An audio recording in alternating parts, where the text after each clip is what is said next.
Good morning, everyone. Buddy here from the Denman Homestead, and Stephanie is working on something we are going to try new this year in the garden. Like we said, every year is an experiment. We try and we learn from those trials what works and what doesn't. So here's one that we're trying this year: tomato trellising.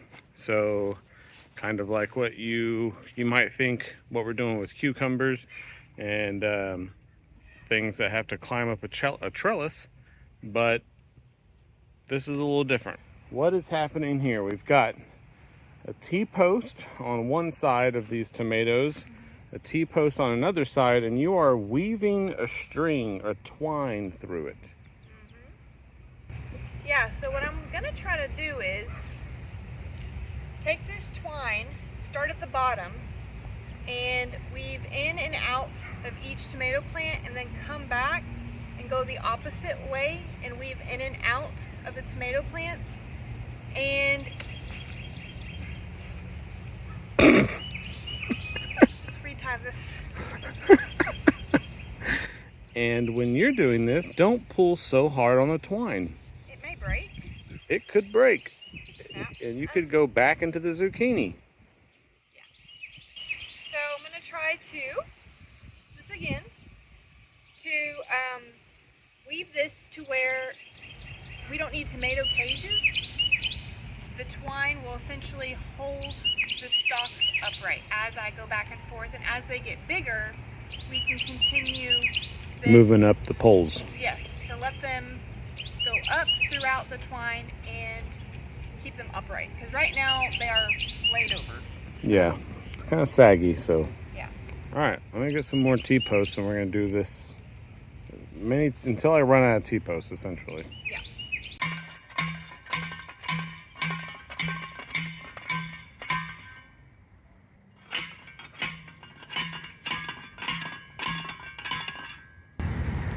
Okay, and that's how we create a section. And I'll use this one to feed off of the next one we do. oh yeah, that's good. So Yeah. the shorter the distance, the tighter you can keep your string without it Right. slacking. Yeah.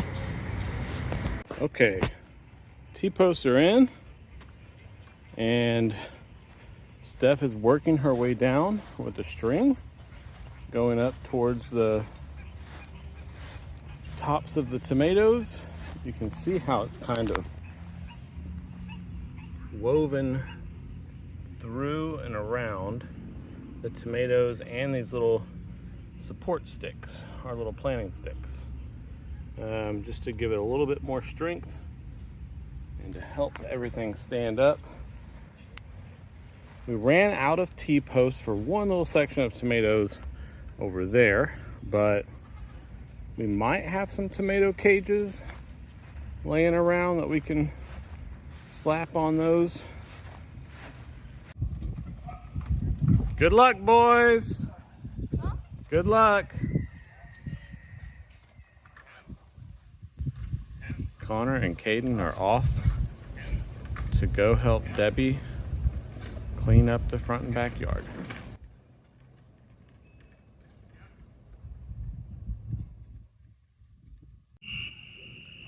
So tonight, Steph is spraying the plants, and we were looking for a headlamp, and I just went into my truck and grabbed a hard hat with a light on it so she could spray the plants, because if I have to go to a construction site or something as part of my job, I keep the hard hats in my truck. That's what she's wearing. She's like a miner out there.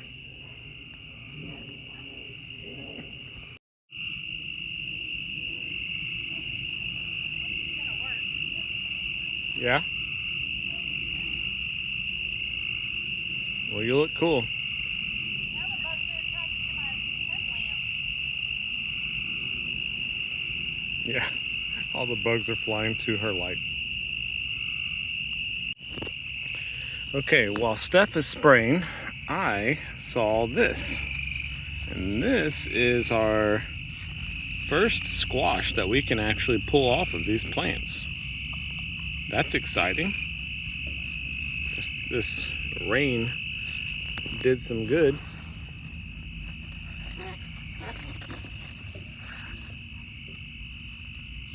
Look at that.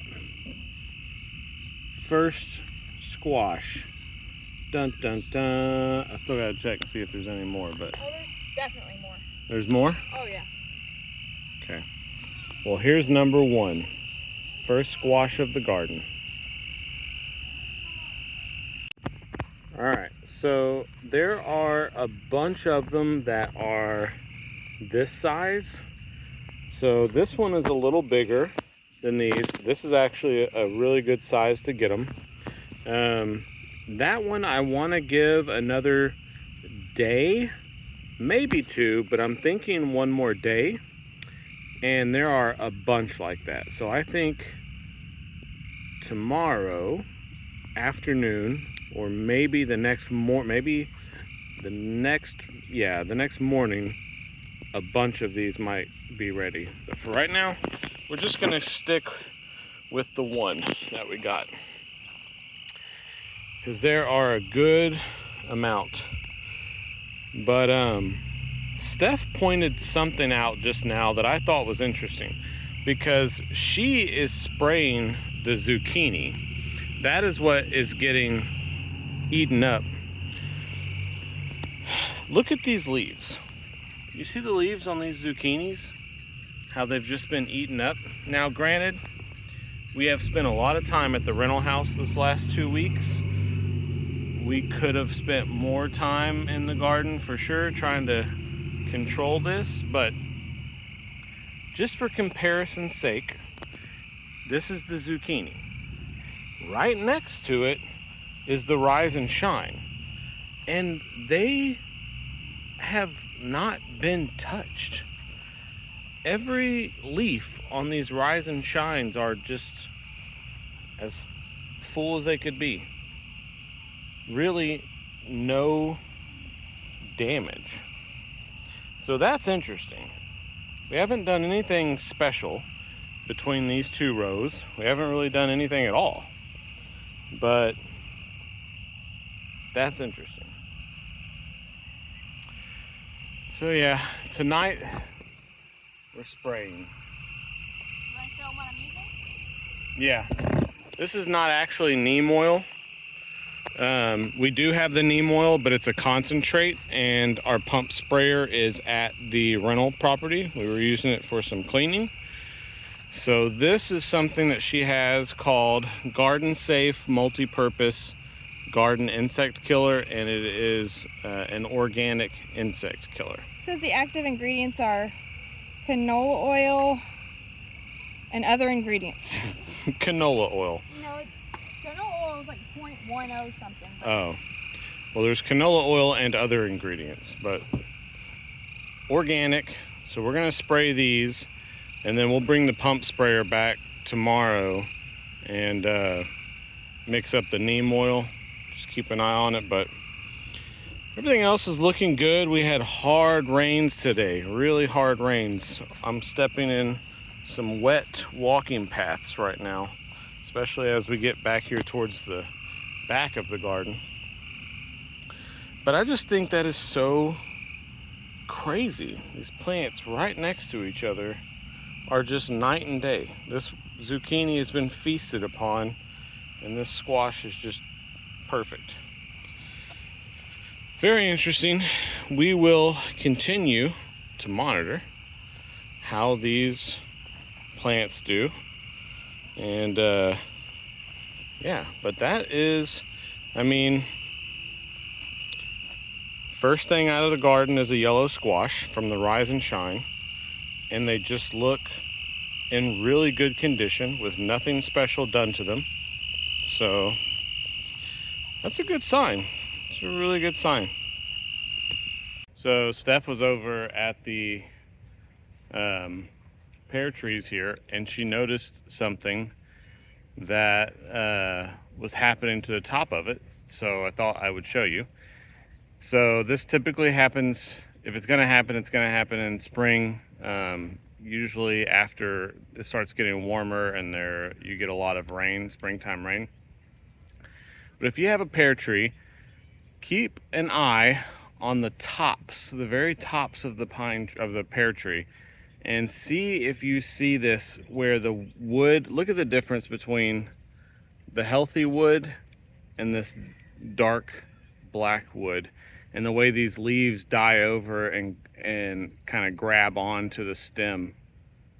So this is a disease called fire blight, and if you see it, you need to immediately prune it off of your tree, and you want to go even further than this. We cut a little bit more after this, but you want to go a good amount into the healthy wood to make sure that you're removing any part of this disease. But yeah, fire blight. So if you have pear trees, keep an eye out for this. It starts from the top. There's also something that is called crown rot that can, it's where your root system is rotting and it kills it from the top down, but this is fire blight. So yeah, trim that off if you see it. Hey, look at that. It's getting really close. I know. Good job. You thank me, because I did the whole thing. Well, I asked him for a screwdriver, and he gave me this Yeah, that's a screwdriver. flathead. It's a flathead. It's still a screwdriver. Technically, Connor's right. It's still a screwdriver. You just needed a Phillips. Looks really good. Thank you. Guys are rabbit hutch pros. Okay, it is April 19th. It is the day before summer, and we have our first. Oh, Look, Oh, it was ready to be. It was ready to be picked. we had our first blackberry. Day Wow. before summer. Did I say summer? I meant Easter. Yeah. Day before Easter. Anything else close? These are all On this one. flowers. Over here. I'm gonna eat half of it. You can eat half of it. Okay. Okay. I don't see any red though. I don't see anything that's red. It's good. Oh yeah, baby. Blackberry season coming. Yep. Oh, here's a red one. Here's a couple of red ones. Yeah, they're on the other side.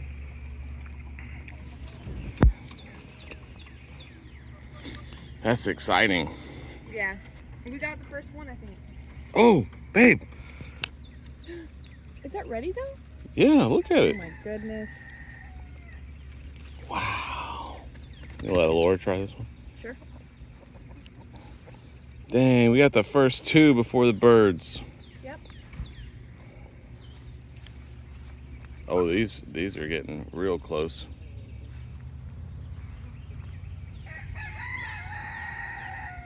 Yeah.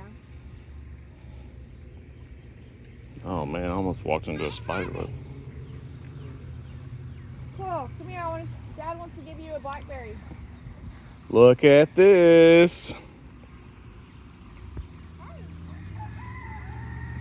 What is that? Is that blackberry? Mm-hmm. Okay. Wow, she just went full I blackberry. was like, we're not gonna share. Nope, she get that one all to herself. Do you like it? Is it good? Yeah. Sour? Isn't that cool? We're getting blackberries already? Mm-hmm. Very cool. All right. All right, it is the end of April, and so far we have been able to gather out of the garden right around 30 yellow squash, and I would say 10 cucumbers and 10 zucchini. So it's been pretty good so far. It's actually been producing really well, especially the rise and shine tall squash. They've been, and there's a whole bunch more on there. They're just not big enough yet. So yeah, it's been pretty awesome. But thank you so much for watching. We'll catch you on the next one. Bye everyone. On the Denman Homestead, where the sun sets golden in the west, we live in harmony with nature, doing what we love best. From the garden to the kitchen, and the bees inside their hive. On the Denman Homestead, Come along and plant, nourish, thrive.